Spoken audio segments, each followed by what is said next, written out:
Hello दोस्तों, नमस्कार। स्वागत है आपका हमारे YouTube channel new education guide के अंदर। तो दोस्तों, आज हम चर्चा करेंगे एचपीएससी असिस्टेंट प्रोफेसर भर्ती 2024 ओएससी डीएससी पोस्ट डिस्ट्रीब्यूशन, यानी आपकी पोस्ट किस हिसाब से डिस्ट्रीब्यूट होंगी। ओएससी का जो ऑफिशियल नोटिफिकेशन आपका आ गया है, फॉर्म रीओपन ऑफिशियल नोटिस के साथ में कि आपके फॉर्म कब से रीओपन होंगे, कंप्लीट चर्चा इस वीडियो में करेंगे। किस किस को फॉर्म जो है आपको दोबारा से भरना है, क्या कुछ करना है, तो कंप्लीट जानकारी इस वीडियो के अंदर दी जाएगी।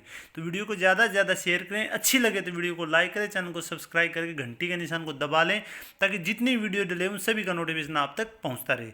तो अभी चर्चा कर देंगे हमें ओएससी और डीएससी का फॉर्म डिस्ट्रीब्यूशन, पोस्ट डिस्ट्रीब्यूशन। तो इसकी वीडियो मैंने एक पहले बना रखी है, वही जे सेम टू सेम है। वो कोई बहुत सारे बच्चों के कमेंट आ रखे थे, बच्चों के तो क्या बोलूँगा, साथियों के कमेंट आ रखे थे, बोल रहे थे कि भाई आप गलत इन्फॉर्मेशन दे रहे हो, आपको नहीं ज्ञान है तो आप वीडियो मत बनाओ, गलत इन्फॉर्मेशन दे रहे हो। तो वो कोई गलत इन्फॉर्मेशन, कोई फेक इन्फॉर्मेशन नहीं है। कोई भी जो यूट्यूबर बता रहा है अभी ये फेक है, तो वो भी आपको गलत बता रहा है। वो बिल्कुल ओरिजिनल इन्फॉर्मेशन थी, लेकिन उसके अंदर एक कमी थी कि जो एक्स सर्विसमैन की थी पोस्ट थी वो ओनली डिस्ट्रीब्यूट नहीं कर रखी थी उसके अंदर। ठीक है, तो सभी के अंदर मैं बता देता हूँ जो पोस्ट आपकी दे रखी हैं एससी और डीएससी के अंदर कैसे डिस्ट्रीब्यूट होंगी। जैसे 21 पोस्ट हैं, ठीक है, तो उसमें से 10 पोस्ट तो होगी, जैसे दोनों की होगी। उनमें से एक पोस्ट जो बचती है वो आपकी डीएससी के अंदर ही जाएगी। सभी के अंदर ऐसे डिस्ट्रीब्यूट कर रखा है।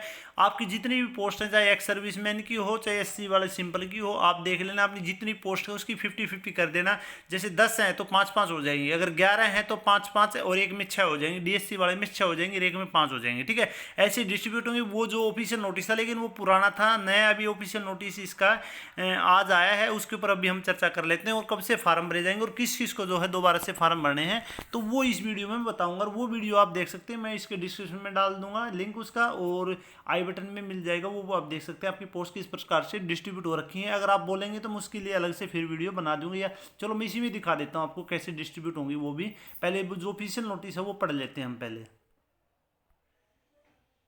तो दोस्तों, ये ऑफिशियल नोटिस आज की डेट में आया है। Haryana public service commission recruitment for the post of assistant professor college cadre in the various subject advertisement 42/267, यानी 67/2024, कोरिजोंडम 2। ठीक है, कोरिजोंडम 2 आया है। मैंने एक वीडियो वो आपकी उस पर बना रखी है कि मतलब जो एक्सटेंशन वाले कैंडिडेट हैं कि वो जो सरकार पक्का कर रही है, उसके ऊपर भी मैंने आवाज़ उठाई है, कई वीडियो बनाई है। तो एक्सटेंशन वालों के बहुत धमकी दे रहे हैं, बहुत सारे मैसेज भी आ रहे हैं उनके कि भाई आपको जो है हिंदी पढ़नी नहीं आती। भाई मैं हिंदी में एडमिशन लूँगा, अभी एमए करूँगा और फिर हिंदी से जो है पीएचडी करूँगा, फिर मेरे को हिंदी पढ़नी आएगी, फिर मैं वीडियो बनाऊँगा। ठीक है, मेरे को जैसी पढ़नी आती तो वो मैंने बना दी। तो वो जो भी जल रहे हैं तो वो उसके लिए बुरे बुरे कमेंट कर रहे हैं। ठीक है, चलो जैसे भी कर रहे हैं आप सभी का धन्यवाद। आपने इतना बहुत सारा प्यार दिया, कैसे तो याद तो किया, चाहे बुरे तरीके से या अच्छे तरीके से। ठीक है, तो कोरिडोरम 2 है, इसके अंदर क्या है, the commission has advertisement 24/24 post of assistant professor college cadre in the various subject in higher education department Haryana. Advertisement 42 से लेकर 67 तक आपकी ये पहले दिया गया। तो 2/8/2024 के फॉलोइंग कोरिजोंडम डेटेड 30/10/2024 को। और जो इसके अंदर क्या कहा गया है कि गवर्नमेंट हैज इशूड नोटिफिकेशन जो दिया गया था, जो सेंटर जो मतलब जो चेंजमेंट किया है एससी डीएससी वाला 13/11/2024 रिगार्डिंग सब कैटेगरीज। ठीक है, categorization of the schedule caste of the Haryana. ठीक है, this corrigendum being issued in view of the said notification issued by the government. ठीक है, इसके अंदर जो चेंजमेंट किए गए हैं उसके अकॉर्डिंग जो डिस्ट्रीब्यूट की हैं उसके अकॉर्डिंग। ठीक है, अभी क्या क्या नोटिफिकेशन के according in the view of the government Haryana notice ये दे रखा है dated 13/11 the additional chief secretary to the government of Haryana, ये बता रखा है भाई। ठीक है, higher education department has been requested to revise the earlier requisition the verification of the post as per revised requisition will be published display as and when received from the government। ठीक है, the government had decide to reopen the online application form, यानी आपकी दोबारा से जो है category का according जो आपकी जो डिस्ट्रीब्यूशन करके ओएससी और डीएससी का। ठीक है, उसके बाद में आपकी दोबारा से फॉर्म रीओपन कर दिए गए हैं। कब से होंगे आपके 1/3/2025 से। ठीक है, और एडवर्टाइजमेंट के अंदर ऑफिशियल ये ऑफिशियल नोटिस है, वो ऑफिशियल साइट पे मैं आपको दिखा दूंगा। And up to 5 PM on 15/3/2000 यानी आपके 1 मार्च से भरे जाएंगे और 15 मार्च तक जो है आप इसके जो है फॉर्म दोबारा से भर सकते हैं। किसी कैंडिडेट ने अगर नहीं भरे हैं, ये किसी को भरने में एक बार पैसे पहले रफली बता देता हूँ, जिस भी कैंडिडेट ने अप्लाई नहीं किए हैं चाहे कोई भी कैटेगरी से है तो वो दोबारा भर सकता है, ठीक है। वो भर सकता है, जिसके करेक्शन है तो वो दोबारा भर सकता है। जो भी अपना न्यू जो डॉक्यूमेंट है वो आपका जो कास्ट का है वो आपको लगाना है। और इसके अंदर भी मैं एससी और डीएससी की क्या है वो बता देता हूँ। एससी कैंडिडेट हुआ है वो ऑलरेडी अप्लाइड, एससी कैंडिडेट जिन्होंने पहले अप्लाई कर रखा है उसमें क्या दे रखा है, all the candidate of schedule caste category who have already applied in response to the advertisement 2/8/2024 and corrigendum 30/10/2024 are directed to update their online application form and mention their respective category as DSC और OSC, ठीक है। इन जो भी candidate हैं, नए जो भी candidate हैं एससी के, तो उनको जिन्होंने पहले भर रखा है तो उनको अपनी कैटेगरी क्या करनी है, मेंशन करनी है ऑनलाइन एप्लीकेशन फॉर्म के अंदर। एससी के जो भी 2 कैटेगरी के अंदर डिस्ट्रीब्यूट हो गया, एक तो डीएससी हो गया, एक ओएससी, ठीक है। वो अपनी कैटेगरी मेंशन करनी है एज द केस में बी, ठीक है, जो भी है। फर्दर ऑल द कैंडिडेट दोबारा से who now come in DSC, जो दोबारा से अभी जो डीएससी के अंदर आए हैं जो कैंडिडेट, उनके लिए क्या है, DSC category are directed to submit upload the latest DSC certificate issued by as per notification. ये नोटिफिकेशन के अकॉर्डिंग जो नया जो डीएससी का सर्टिफिकेट जो भी कैंडिडेट डीएससी में आएंगे, ठीक है, उनको अपलोड करना है। डेटेड आपका होना चाहिए 13/11/2024, ठीक है, के अकॉर्डिंग जो है आपका जो नोटिफिकेशन है उसके अकॉर्डिंग जो आपका जो बनवाया है आपने या नहीं बनवाया तो आपको भी बनवाना है, तो डीएससी का सर्टिफिकेट आपको अपलोड करना है। इन केस ऑफ ओएससी यानी जो अदर्स बच गए, यानी जो डीएससी में नहीं आ रहे एससी वाले, जिसको बोलते हैं other SC category, schedule caste category, उनके लिए क्या है, candidate their already uploaded SC certificate would be consider. उनका क्या है कि उनको दोबारा से भरने की कोई जरूरत नहीं है, उनका वही जो पहले वाला एससी का सर्टिफिकेट है वही मान्य होगा। और कोई भरना चाहता है तो वो उसकी मर्जी है भाई, ठीक है, नहीं तो उनका तो वैसे ही मान्य रहेगा। लेकिन डीएससी वालों को जो है अपना नया सर्टिफिकेट अपलोड करना है। After updation of the information, सारी इन्फॉर्मेशन अपडेट करने के बाद में please upload the copy of the same and read it carefully, ठीक है। ये सारी निकाल के जो प्रिंट आउट निकाल के वो पढ़नी carefully and after checking the consent of the information sign and upload the same, ठीक है। उसके बाद में आपको सिग्नेचर करके अपलोड करनी है।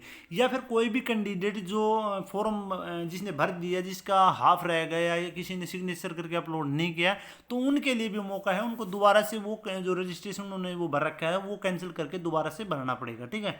आगे और बता देता हूँ। DSC and OSC candidate apply in response in this corrigendum.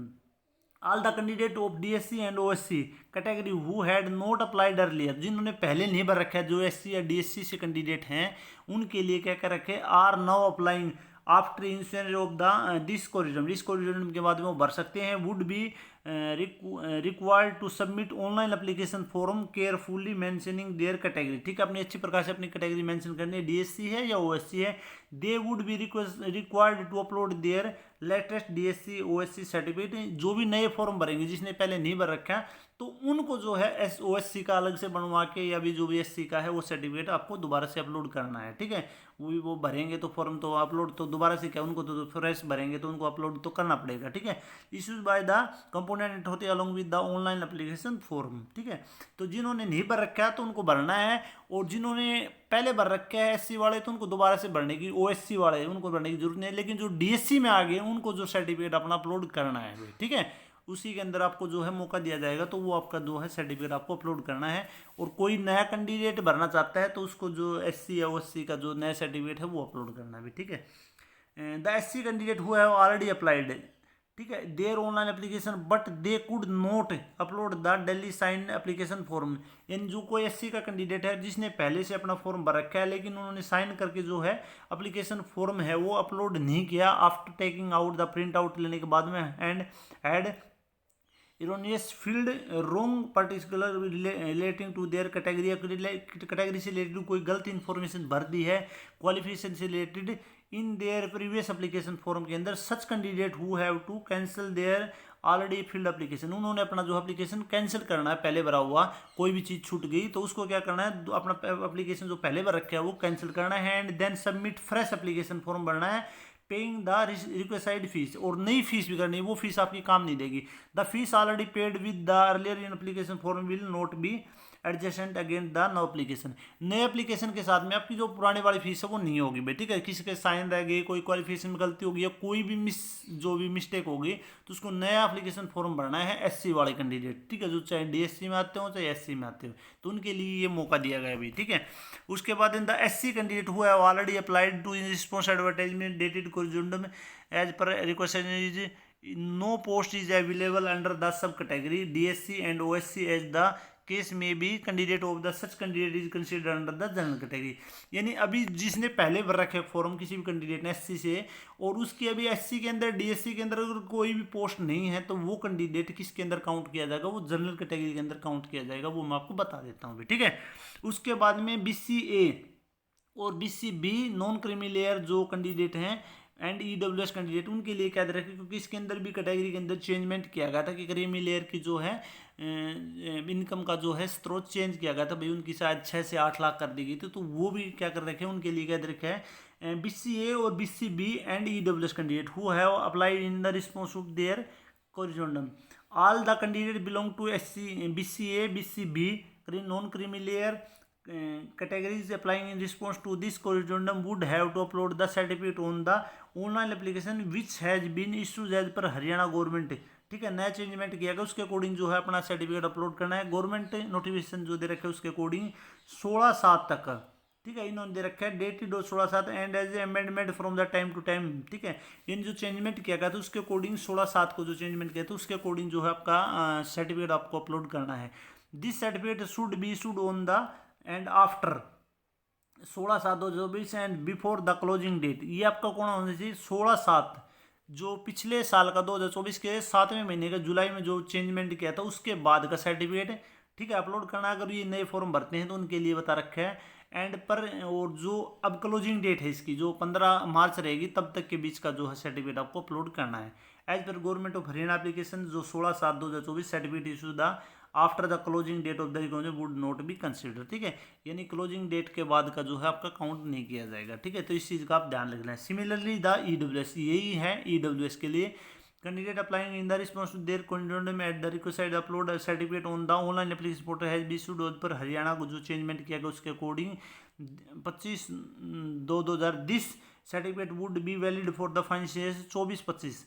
यानी आपको क्या करना है कि 24-25 वाला ही बनेगा। अभी भी ऐसे बनवाओगे, आपने पहले अपलोड कर रखा है या अभी नया अपलोड करोगे तो आपको 24-25 वाला अपलोड करना है, क्योंकि मार्च तक जो है आपका 24-25 वाला सर्टिफिकेट बनेगा अभी, और उसके बाद में मार्च के बाद में अप्रैल में बनवाओगे तो आप ईडब्ल्यूएस का आपका 25 और 26 का सर्टिफिकेट बनेगा अभी, ठीक है।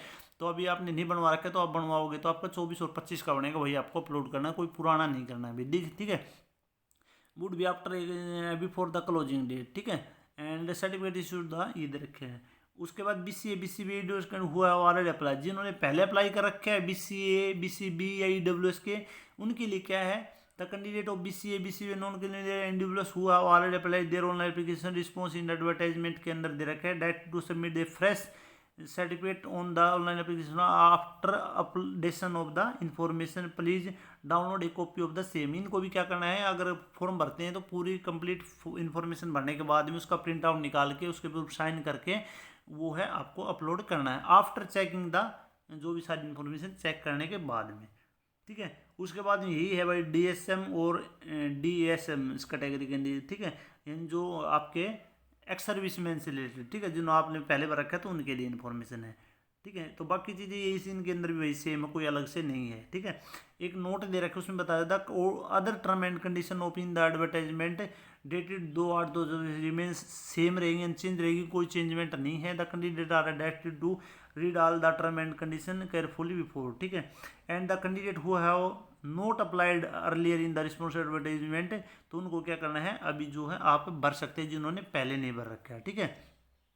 And the candidate who have already earlier against advertisement इतने के according can not be upload the duly sign अगर नहीं कर रखे तो वो भी जो है दोबारा से अपना फॉर्म भर के नया फ्रेश भर के अपना अपलोड कर सकते हैं। एंड दो candidate not earlier applied are applying against this the age will be consider, जो आपकी एज रहेगी, ठीक है, विल बी कंसिडर ऑन 15/2/2025 के अकॉर्डिंग रहेगी, ठीक है। यानी their age will be determine on 25/2/2025 15/2/2025 and education qualification and जो विल बी कंसीडर्ड। ठीक है, आपकी जो एज है भाई, शायद इसमें मिस प्रिंट हो रखा है भाई, शायद मेरे हिसाब से मिस प्रिंट हो रखा है। जो आपकी एज की काउंटिंग है और जो आपकी इसकी है डॉक्यूमेंट, जो क्वालिफिकेशन की जो काउंटिंग है, वो आपकी जो नए कैंडिडेट फॉर्म भरेंगे या कोई भी जो है, तो उसकी जो है लास्ट डेट के अकॉर्डिंग मानी जाएगी। ठीक है, लेकिन इसमें शायद 15/2/2025 दे रखी, मिस प्रिंट हो रखी है। ठीक है, तो 15/3/2025 के अकॉर्डिंग जो आपकी एज मानी जाएगी और वही के तक डॉक्यूमेंट आपके उससे पहले के आपके होने चाहिए हैं, तो वो कैंडिडेट इसके लिए फॉर्म भर सकता है अभी। ठीक है, और 1 तारीख से आपके फॉर्म ओपन हो जाएंगे और 15 तक भर सकते हैं। अभी मेन कंक्लूजन मैंने सारी चीज़ें आपको बता भी दी, एक बार फिर भी बता देता हूँ। जो भी कैंडिडेट हैं एससी से हैं, ओबीसी से हैं, चाहे ईडब्ल्यूएस से हैं, उनके लिए क्या बता दिया है कि उनको जो भी सर्टिफिकेट है, डीएससी वाले हैं चाहे एससी वाले जिन्होंने पहले भर रखा है और जो डीएससी में नहीं आते तो उनका जो एससी का पहले सर्टिफिकेट है वही काउंट हो जाएगा। ठीक है, ओबीसी के हैं तो उनका भी वही हो जाएगा। दूसरा क्या है कि जो कैंडिडेट जिसके भाई सिग्नेचर में कोई गलती रहेगी या क्वालिफिकेशन में कोई गलती रहेगी या और कुछ ही फॉर्म में कोई दिक्कत मिस्टेक रह गई और वो करेक्शन का इंतजार करे, भाई करेक्शन कब करेंगे, तो उनके लिए क्या है कि वो फॉर्म आप कैंसिल करके नया फॉर्म, फ्रेश फॉर्म भरे हुए। ठीक है, उसमें अपने जो भी नए डॉक्यूमेंट है उसके अकॉर्डिंग जो आपका कैटेगरी का जो डॉक्यूमेंट है वो नया फ्रेश आपको यहाँ पे अपलोड करना है। तो ये चीज़ें थी, जो आपकी क्वालिफिकेशन और जो एज, वो सारी चीज़ें होंगी जो भी फॉर्म भरेंगी, तो वो आपकी 15/3/2025 के अकॉर्डिंग काउंट होंगे। जो लास्ट डेट रहेगी उसके अकॉर्डिंग जो है आपकी सारे डॉक्यूमेंट काउंट होंगे। ठीक है, और जो आपका डिस्ट्रीब्यूशन है पोस्ट का, वो मैं आपको एक बार और दिखा देता हूँ। वो सेम टू सेम रहेगा, कोई चेंजमेंट नहीं है उसके अंदर। ओनली डीएससी का है, सॉरी एक्स सर्विसमैन का है, वो भी आप अपने हिसाब से डिस्ट्रीब्यूट कर लेना। मैंने आपको बता दिया, पर मैं दिखा देता हूँ। वो मैंने पहले वाली वीडियो में बताया था, वो कोई गलत नहीं है, बिल्कुल राइट इन्फॉर्मेशन। वो थोड़ा पुराना है, उसमें ओनली एक्स सर्विसमैन की जो डिस्ट्रीब्यूशन नहीं कर रखा, वो एक बार वो और दिखा देता हूँ आपको। यही नोटिस आपका जो पोस्ट डिस्ट्रीब्यूशन का जो मैंने वीडियो बनाई थी, तो ये थोड़ा पुराना है भाई। ठीक है, इसमें डीएससी की जो ये पोस्ट डिस्ट्रीब्यूट कर रखी वही रहने वाली। जैसे इसमें है बोटनी की दे रखी हैं, एससी कैटेगरी के अंदर 19 वैकेंसी थी, तो बीएससी के अंदर 10 आ गई और ओएससी के अंदर 9 आ गई। ठीक है, जैसे इसमें अगले में केमिस्ट्री में जैसे 15 थी तो 8 इसमें आ गई, 7 इसमें, यानी एक वैकेंसी जो है, अगर एक जो आप डिस्ट्रीब्यूशन करते हैं, तो जैसे मतलब आपकी सम में है, ठीक है, यानी इवन में है तो आपकी जो है बराबर बराबर डिस्ट्रीब्यूट है। अगर ओड में है तो एक वैकेंसी ज़्यादा बचेगी, वो आपकी डीएससी के अंदर जाएगी। ठीक है, तो डीएससी के अंदर एक वैकेंसी आपको ज़्यादा मिलेगी अगर ये आपकी ओड में है तो। ठीक है, तो सभी के अंदर यही डिस्ट्रीब्यूट कर रखा है और आप देख लेना, बिल्कुल यही जो है आपका नोटिफिकेशन है, इसके अंदर कोई चेंजमेंट नहीं है। एक वैकेंसी जो भी होगी आपकी जो ज़्यादा होगी तो उसके अंदर डिस्ट्रीब्यूशन का जो प्रोसेस है यही है भाई। ठीक है, ठीक है, तो ओड में है तो आपकी एक जो जाएगी ज़्यादा होगी वो डीएससी के अंदर होगी, न कि आपकी ओएससी के अंदर होगी। ठीक है, और एक्स सर्विसमैन का कर नहीं रखे। एक्स सर्विसमैन की जैसे एक है, अगर किसी के अंदर ओनली मात्र एक ही वैकेंसी है तो वो भी डीएससी के अंदर जाएगी भाई। अगर दो वैकेंसी है तो एक एक चली जाएगी। अगर एक वैकेंसी है तो वो उसके अंदर डीएससी के अंदर ही जाएगी, वो एससी के अंदर, ओएससी के अंदर नहीं मिलेगी। एक्स सर्विसमैन वाले हों चाहे वो जो जर्नल जो वैकेंसी है उनके अंदर। मैं आपको बता देता हूँ, जिसके अंदर एक वैकेंसी होगी तो वो आप देख लेना। जैसे इसके अंदर एक वैकेंसी है इन्वायरमेंटल साइंस की, ठीक है, शायद इन्वायरमेंट थोड़ा साफ नहीं दिखाई दे रहा, इन्वायरमेंटल साइंस है, इसमें एक वैकेंसी थी भाई। ठीक है, और वो भी आपकी जो है ओएससी में 0 है तो डीएससी में चलेगी वो। ठीक है, तो एक भी वैकेंसी होगी तो उसमें से वो भी आपकी डीएससी में जाएगी। ठीक है, तो इवन में आपकी सेम रहेंगी और उसके बाद ओड में है एक वैकेंसी ज़्यादा बचेगी तो वो आपकी डीएससी में जाएगी। कोई ये गलत नहीं है और कोई इसको फैक बता रहा है। कोई कई यूट्यूबर भी बोले भी उसको थोड़ी जानकारी लेनी चाहिए उसके बाद में, तो मैंने जानकारी ले ली है और आपको बता रहा हूँ मैं। इसके अंदर बिल्कुल ये ऑथेंटिक न्यूज़ है, इसके अंदर कोई गलत नहीं है। ठीक है, ऑफिशियल नोटिस है ये, ओनली जो है एक्स सर्विसमैन का डिस्ट्रीब्यूशन नहीं कर रखे, वो आप देख लेना। में एक दो वैकेंसी है वो आपकी देख लेना। एक वैकेंसी जो भी होगी वो सारी जो है डीएससी में जाने वाले हैं। ठीक, किसी में 2 होंगी तो आपके काम की एक आधी बच जाएगी। ठीक है, तो वीडियो को ज़्यादा से ज़्यादा शेयर करें, अच्छी लगे तो वीडियो को लाइक करें, चैनल को सब्सक्राइब करें और ऐसे ही जो अपना प्यार बनाए रखने। और कोई भी कैंडिडेट नया है तो चैनल को सब्सक्राइब कर लें, क्योंकि जो भी assistant professor related information teaching से संबंधित आपको यहाँ पे मिलती रहेंगी। आप सभी ने इतना टाइम दिया, आप सभी का बहुत बहुत धन्यवाद। जय हिंद, जय भारत।